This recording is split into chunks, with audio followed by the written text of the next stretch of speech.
BCS Cadre Choice Suggestion by Aryan Ahmed, Assistant Commissioner of Tax. Cadre choice suggestion, যারা একেবারেই নতুন এবং প্রথমবারের মতো বিসিএস এর প্রস্তুতি নিতে চাচ্ছে তাদের অনেক প্রশ্ন থাকে। যারা নতুন বিসিএস দিচ্ছে বা দিবে তারা অনেকেই প্রশ্ন করে কিছু বিষয় ক্লিয়ার করার জন্য। আপনি বিসিএস এর ফর্ম পূরণ করার সময় তিনভাবে চয়েস দিয়ে পূরণ করতে পারেন। শুধু জেনারেল ক্যাডার, শুধু টেকনিক্যাল ক্যাডার এবং বথ ক্যাডার, মানে জেনারেল এবং টেকনিক্যাল একসাথে চয়েস দেয়া। কোনটাতে সুবিধা কম এবং কোনটাতে সুবিধা বেশি? এসবের উত্তর হচ্ছে আপনার পরীক্ষা ভালো হলেই আপনার জব হওয়ার সম্ভাবনা বেশি। এর কোনো বিকল্প নেই। বিসিএস এর রেজাল্ট দেয়া হয় লিখিত 900 নম্বরের পরীক্ষা এবং ভাইভা 200 নম্বরের পরীক্ষায় আপনার মোট প্রাপ্ত নম্বরের ভিত্তিতে। তার মানে বোঝাই যাচ্ছে এখানে মেইন পরীক্ষা হচ্ছে লিখিত পরীক্ষা। লিখিত পরীক্ষায় যে যত বেশি নম্বর পাবে তার ভালো করার সম্ভাবনা তত বেশি থাকবে।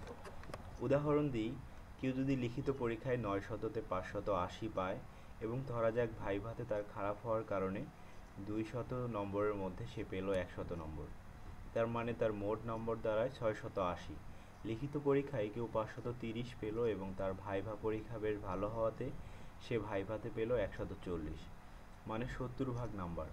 তার মোট নম্বর দাঁড়ালো 530 যোগ 140 সমান 670। আপনিই বলুন চাকুরিটা কার হবে? যার নাম্বার বেশি, মানে প্রথমজন, তাই না? জাস্ট তুলনামূলক একটা কথা বললাম। এখন প্রাসঙ্গিক বিষয়ে আসি। জেনারেল ক্যাডারের মাধ্যমে একজন পরীক্ষার্থী প্রশাসন, police, foreign, tax, customs, audit, economic, সমবায়, ফুড, রেল এসব ক্যাডারে জব পায়। আর টেকনিক্যাল ক্যাডারে পরীক্ষার মাধ্যমে পরীক্ষার্থী তার গ্রাজুয়েশনের সাবজেক্ট রিলেটেড জব পায়, যেমন কৃষি অফিসার, ডাক্তার, ইঞ্জিনিয়ার, বিভিন্ন বিষয়ে সরকারি কলেজের শিক্ষক ইত্যাদি। বট ক্যাডার চয়েস দিয়ে যদি প্রথম চয়েস আপনার বিষয়ে টেকনিক্যাল ক্যাডার দেন তাহলে লাভ নেই। এক্ষেত্রে আপনার যত ভালো পরীক্ষাই হোক না কেন আপনার জব হলে টেকনিক্যাল ক্যাডারই হবে।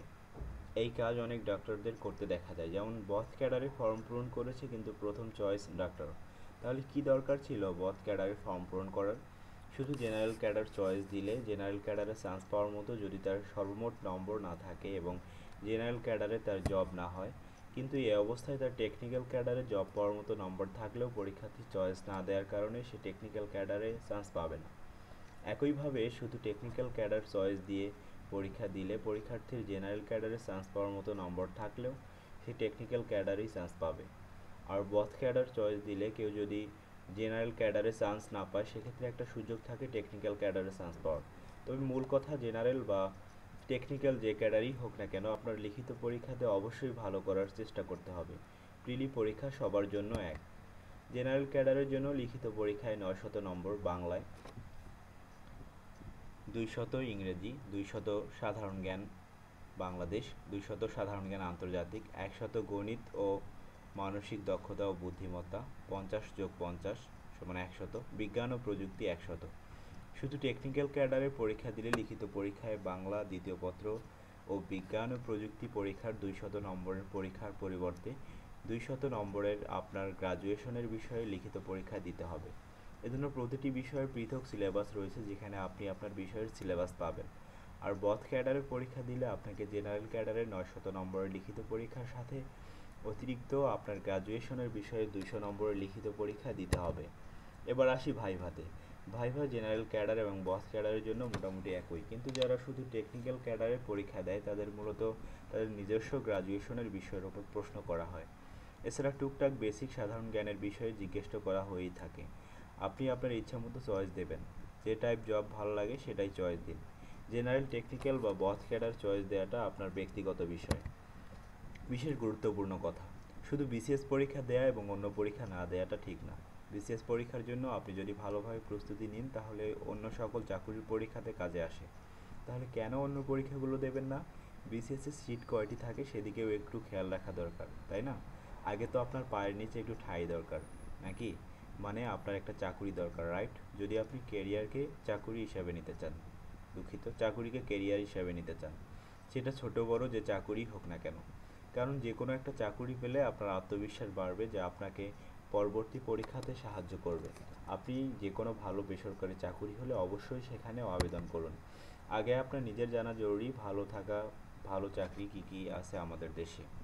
অনেকে কত চাকুরিতে আবেদনই করে না শুধু না জানার কারণে। পোস্ট একটি বা দুইটি থাকলেও সেখানে পরীক্ষা দিন, সমস্যা নেই তো। সেখানে আপনারই মতোই কেউ না কেউ জব পাচ্ছে।